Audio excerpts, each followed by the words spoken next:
Hey everyone! I am Mai and welcome to my YouTube channel. In today's video, I'm going to share with you 6 tips and tricks using your Young Living Diffuser. So if you're a certified oil billarier like me, or you just got your kit or new to oiling, this video might help you. So just keep on watching.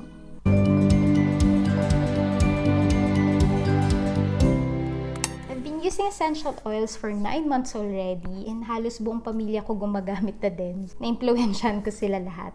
Kasi ang ganda, ang daming benefits. So if you're interested, you can also watch the video that I posted a few months ago about essential oils. Ilalagay ko yung link sa taas para mapanood nyo rin and you'll be familiarized with the uses and benefits of essential oils.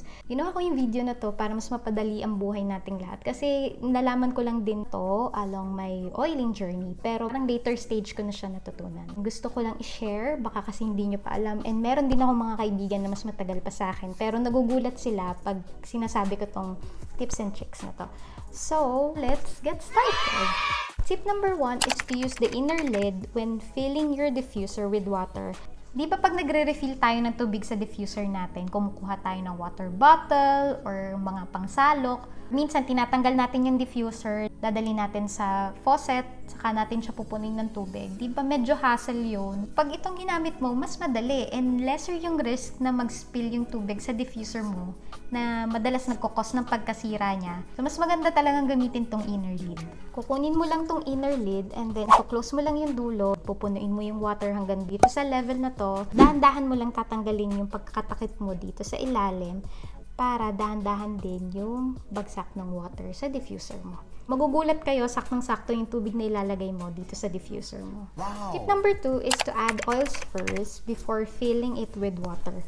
This will make the aroma more stronger and it also lasts longer. Simula nung natutunan ko din to sa ibang mga oilers, totoo, mas matagal talaga yung amoy niya and mas naaamoy mo siya compared pag nauuna yung water and then papatakan mo ng oil. Tapos ang maganda pa doon, mas nakakalat niya yung oil sa water.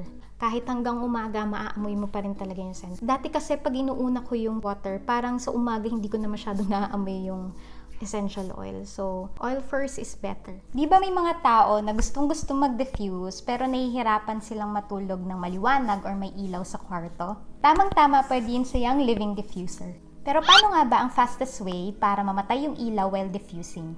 Dito papasok ang tip number 3 natin.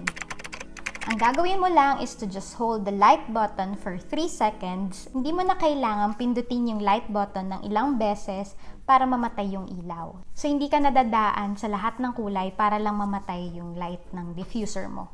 Ipapakita ko sa inyo kung paano patayin yung ilaw nito instantly. So, ganito lang gagawin nyo. Hold this light button for 3 seconds. 1, 2, 3. Tara! Magic! So, ganun lang kadali. So, hindi mo na kailangang pindutin ng maraming beses. Diba, ang usually nangyayari ganito. So, bukas yung ilaw, then pipindutin mo ng maraming beses hanggang mamatay siya. Yan.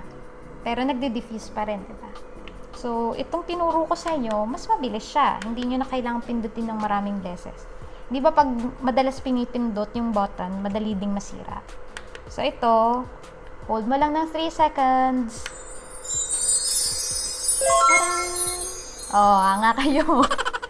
Let's proceed to tip number 4. Use lemon essential oil to remove stains from your diffuser. It is important to clean your diffuser regularly.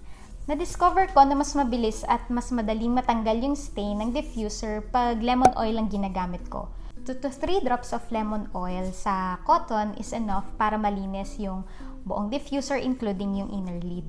Gumagamit din ako ng alcohol pero pagkatapos ko ng punasan ng lemon oil yung plastic ng diffuser. Cotton swab yung ginagamit ko sa panlinis ng ultrasonic plate and kailangan gentle and careful ka sa paglinis sa kanya para hindi siya masisira.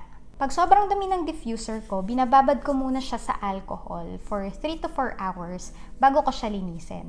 Matagal yung hindi nilinis yung diffuser nyo, mapapansin nyo sobrang dilaw ng diffuser and kumakapit talaga yung oil. Minsan nahihirapan tayong tanggalin yung stain. So, kailangan talaga linisin siya regularly. It can be once a week, twice a month, or once a month. Depende sa build-up ng oils. Personally, pag hindi kami tinatamad, mga twice a month yan, kaya namin. Pero weekly, hindi na namin nagagawa. Ang mahalaga, malinis nyo siya regularly para hindi kayo mahirapang maglinis and hindi maninilaw yung diffusers nyo. Alam nyo bang may light cycle mode ang diffusers natin? Yun yung papalit-palit ng ilaw. So this is our tip number 5. Hindi ko alam na may mode pala na ganito yung diffuser natin. Nakita ko lang dun sa oiler na fina-follow ko sa IG. So, ang ginawa ko, nag-google muna ako kasi parang nahihiya pa ako magtanong dun sa ka-team namin eh. So, dahil nga bago ako, syempre medyo nahihiya pa tayong magtanong sa team namin. Pero mababait naman yung team ko. And then, ginugel ko nga siya. Pagka-google ko, tinry ko talaga agad and sobrang na-amaze ako kasi totoo nga. Ang dali lang pala. Ganun lang pala yun. Gagawin nyo lang is to just press the light button for 3 times. Ito yung mode after the candlelight flicker and ang lalabas dun agad is red pero hintayin nyo lang after a few seconds magpapalit-palit na yung ilaw niya. Para dun sa light cycle mode, pa-press mo lang yung on button then press the light button for 3 times. So, 1, 2, and 3. Wait for a few seconds and magpapalit-palit na yung light nito. So, lahat ng kulay lalabas dyan. Basta right after candle flicker mode yun. Diba? Amazing! Maganda din gamitin tong light cycle mode pag hindi ka makapili ng ilaw mo for your diffuser. Minsan pag wala akong matripan na ilaw, dito ko lang siya sineset. So, that's our tip number 5. Gusto niyo bang ma-achieve yung picture perfect na diffusers? Yung mga nakikita niyo sa IG or Facebook na sobrang lalaki at kakapal ng mist?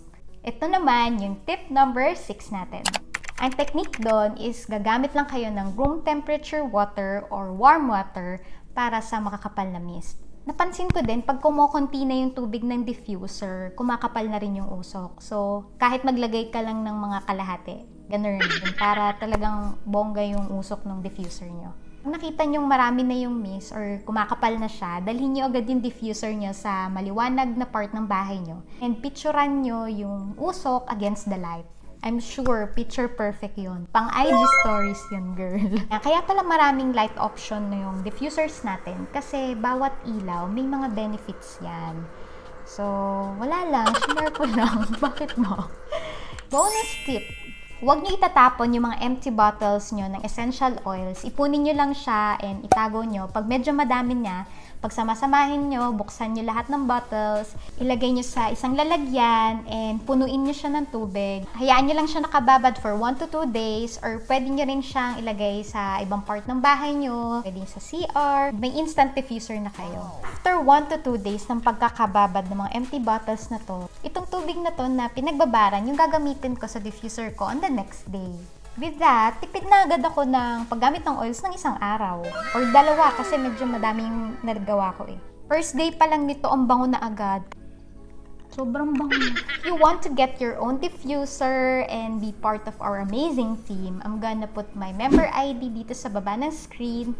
Or you can just send me a message para ma-assist and mag-guide ko kayo through your oiling journey.